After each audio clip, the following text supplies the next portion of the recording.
रशीद मियाँ की बीवी सुल्ताना महल्ले भर में मशहूर थी, न अपनी खूबसूरती के लिए, न अपने खानों के लिए, बल्कि अपनी बातों के लिए। ऐसी बातें जिनमें नमक मिर्च तो खूब लगा होता था, मगर सच्चाई की मिकदार कम ही पाई जाती थी।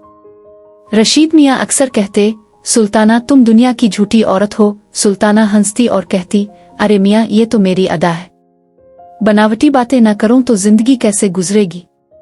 एक दिन महल्ले में एक नई औरत आई, नादिया। नादिया खामोश तब और सादा मिजाज थी। सुल्ताना ने इसे देखा तो सोचा, ये तो बिल्कुल मोमी गुड़िया है, इसे तो मैं अपनी बातों से ही काबू में कर लूंगी। सुल्ताना ने नादिया से दोस्ती करने की कोशिश की। नादिया ने भी सादगी से इसकी दोस्ती कबूल कर ली। सुल्ताना रोज नादिया को अपनी दिलचस्प कहानियां सुनाती, कभी अपने अमीर रिश्तेदारों का जिक्र करती, कभी अपने बैरून मुल्क के सफर का, कभी अपनी महंगी साड़ियों का। नादिया सब सुनती रहती, ना कोई सवाल करती, ना कोई तबसरा। एक दिन सुल्ताना ने नादिया से कहा, नादिया मेरे शौहर ने मुझे एक हीरे की अंगूठी तोहफे में दी है, इतनी कीमती कि तुमने कभी देखी भी ना होगी। नादिया ने कहा, वाह बहुत खूब। सुल्ताना ने सोचा, देखो इसे कितनी जल्दी यकीन आ गया। कुछ दिन बाद नादिया ने सुल्ताना से कहा, सुल्ताना मैंने एक ख्वाब देखा। मैंने देखा कि तुम एक बहुत बड़े महल में रह रही हो और तुम्हारे पास बहुत सारे नौकर हैं। सुल्ताना खुशी से फूली ना समाई। इसने कहा, हाँ नादिया मेरा ख्वाब तो यही है, इंशाअल्लाह एक दिन ये सच हो जाएगा। नादिया खामोश रही। कुछ हफ्ते गुजर गए। एक दिन महल्ले में चामगोइयां शुरू हो गईं।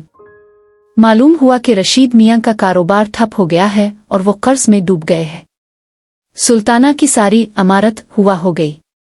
नादिया ने सुल्ताना से कहा, सुल्ताना तुमने मुझे अपने ख्वाब के बारे में बताया था, तुम्हारा महल, तुम्हारे नौकर। सुल्ताना शर्मिंदा हो गई। इसने कहा, नादिया वो तो सब झूठ था, मैंने तुम्हें अपनी झूठी बातों से मुतासिर करने की कोशिश की थी। नादिया ने मुस्करा कर कहा, मैं जानती थी, लेकिन मैंने तुम्हें कभी कुछ नहीं कहा, क्योंकि मैं समझती थी कि तुम्हें अपनी झूठी बातों से खुशी मिलती है। सुल्ताना ने नादिया की आंखों में देखा। इसे एहसास हुआ कि नादिया दुनिया की वो वाहिद औरत है जिसने इसकी झूठी बातों को सच समझा। लेकिन इससे भी ज्यादा नादिया ने इसे इसकी झूठ का एहसास दिलाया बगैर कोई ताना दिए। इस दिन सुल्ताना ने फैसला किया कि वो अब कभी झूठ नहीं बोलेगी। इसने समझ लिया था कि सच्चाई में ही असल खूबसूरती और इज्जत है, और ये कि दुनिया की झूठी औरत बनने से कहीं बेहतर है एक सच्ची और मुखलिस इंसान बनना।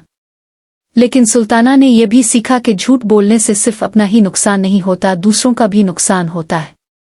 जब रशीद मियाँ का कारोबार ठप हो गया तो उनके साथ काम करने वाले कई लोगों का भी रोजगार खत्म हो गया।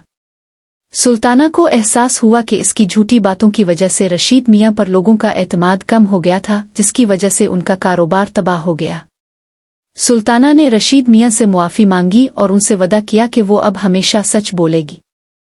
रशीद मियाँ ने भी सुल्ताना को मुआफ़ कर दिया और दोनों ने मिलकर दोबारा अपना कारोबार शुरू करने का फैसला किया।